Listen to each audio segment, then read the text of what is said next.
268 নম্বর হাদিস, আনাস বিন মালিক রাদিয়াল্লাহু তাআলা বর্ণিত, তিনি বলছেন, কানান নবী ইয়াদুরু আলা নিসাইহি ফি সাআতিল ওয়াহিদাতি মিনাল লাইলি ওয়ান নাহার।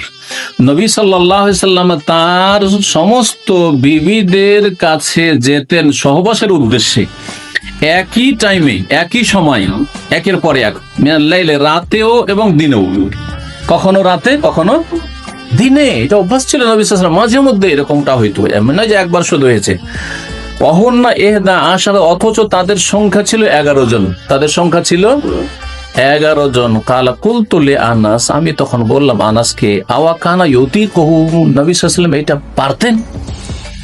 একসাথে 11 জন স্ত্রীর সাথে মিলিত হওয়া, সহবাস করা একই টাইমে, পর পর, দিনে অথবা রাতে, এটা কি সম্ভব?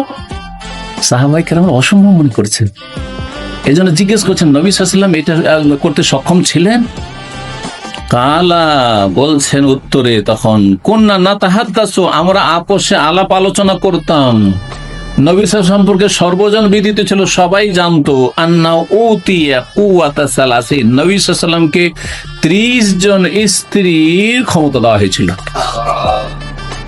জি, শারীরিক পুরুষত্বের যে ক্ষমতা 30 জনের সমান দেওয়া হয়েছিল, যাকে আল্লাহ 30 জনের ক্ষমতা দিয়েছেন, আর তিনি 10 জনকে, বরং 9 জনকে একসাথে রেখেছেন, 9 জনকে একসাথে রেখেছেন। তাহলে যেই শরীরে ক্ষমতাটা আছে তার কতটা অংশ তিনি ব্যবহার করেছেন?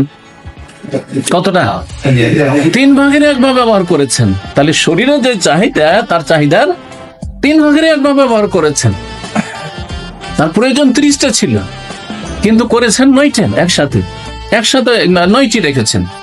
যদিও নবী সাল্লাল্লাহু আলাইহি ওয়াসাল্লামের বিবি 11 বা 13 ছিল, কিন্তু একসাথে 11 হয়নি, একসাথে 9 জনই ছিল।